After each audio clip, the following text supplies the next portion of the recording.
give a raw look into the world of foster care, which is an often invisible, complex reality for approximately 400,000 American children at any given time. Throughout the book, TJ's and Jen's voices will alternate, since our perspectives are different, and we think it's good to know from whom the thought is originating. This journey is close to our heart, and we feel exposed sharing it. We hope you'll listen to it in good faith, knowing our intent is to support, encourage, and motivate individuals to care for some of our most vulnerable neighbors. TJ and Jen.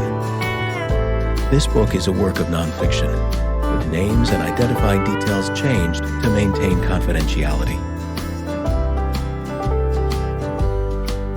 Chapter 1. In the beginning.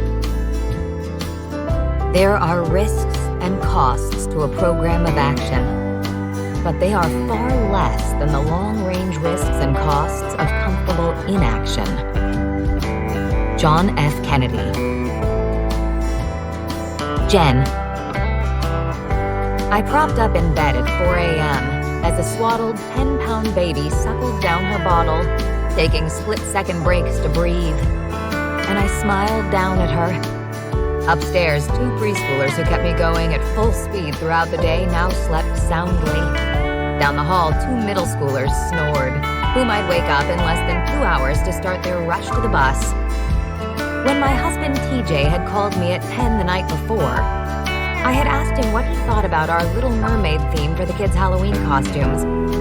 He had just finished another night's work in combat in Afghanistan, and he chuckled. As long as no one is Ursula, it'll be cute. And don't spend a fortune on costumes. I yawned as the bottle emptied, thinking through how I would make a little flounder costume, and thought in wonder, how did I get here? When TJ and I married, we dreamt about what we would do with our lives together. My husband and I met as West Point cadets in 2004. After nearly a school year of teaching Sunday school together, we started running in the mornings. By the following Christmas, we married, a fresh second lieutenant and his teenage bride. I had resigned from West Point, knowing a marriage between 2 Army officers at the height of war was not what we wanted. I made the switch from future officer to Army wife. While we dated, TJ brought up the concept that if we would marry, then God could use us to do greater ministry together than he could with either of us independently. This theory became a pillar of our relationship. Together, we would use our marriage to further the kingdom of God. Sounds romantic, right? Now, as I write with 10 years of hindsight, serving alongside TJ made me fall in love with him again and again.